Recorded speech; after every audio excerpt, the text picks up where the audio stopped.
Now, picture, we've all been there. You just built your brand new gaming PC, and all you want to do is run everything in Ultra, because that's what you were thinking when you were buying your parts. And turns out, maybe you can't run Ultra. Hey guys, it's Savage Tech, and does Ultra settings matter? Caught in the crossfire. It's caught in the crossfire. Now, before we start the video, there will always be exceptions to the rule. So, whatever decision this video comes out with, if Ultra does matter or doesn't, there will always be that one game or those two games where Ultra settings do or do not matter. So, take everything I say with a slight grain of salt. Now let's get our artificial benchmarks over first. For our first benchmark, Cinebench R15, we have a score of 558. Not bad, which compares to an 8350 overclocked. And I imagine if you overclock the CPU enough, you easily could match the 8350. Now, in CPU-Z, we got a single-threaded test of score of 1000 and a multi-threaded score of 7000. Now, this is a 5-year-old CPU, may I mind you, and this is getting 7000. That's only 3000 off of my main CPU, the 6700K. So, this really shows what AMD focused on with the FX chip. Granted, this was a terrible move, but this does highlight it, where it does have really good multi-core performance, even in 2017. Now let's get into what you really care about, the gaming benchmarks. Now, the test system we will be running for this is obviously the FX 8320, 8GB of RAM, and the GTX 980 overclocked to 1750 MHz.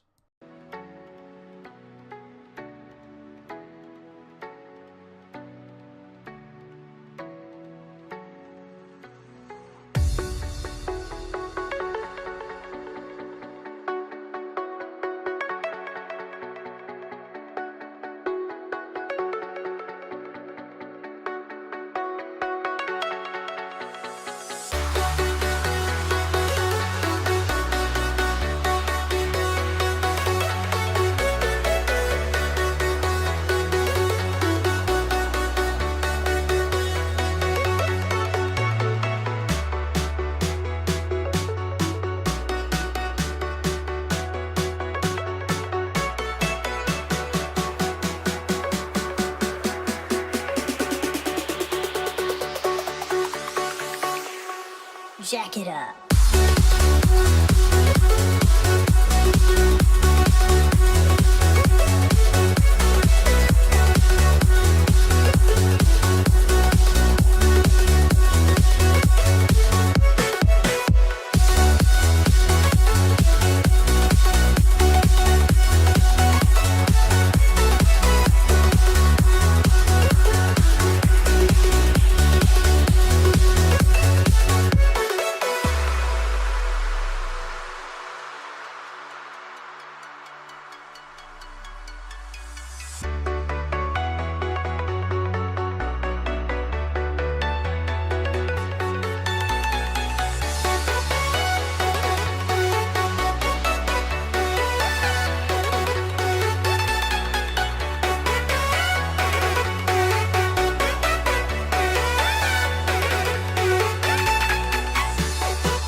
As I thought it would.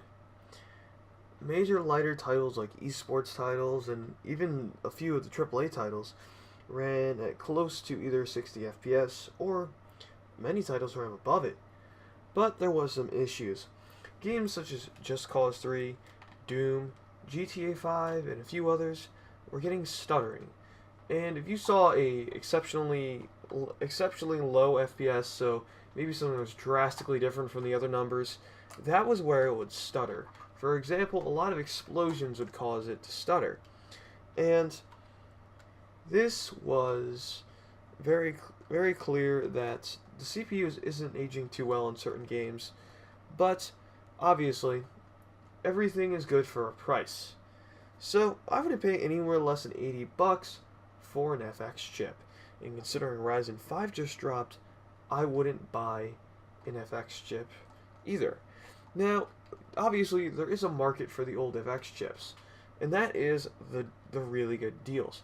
For example, the deal I currently have that I'm testing this on, I got an FX 8320 and a motherboard for $75, which that's a really good deal because I'm getting a motherboard and a CPU and a workable PC. So now obviously this shows how important a CPU still is. In many of these games on my personal rig, I was getting a much better performance boost. So, for example, a game like GTA,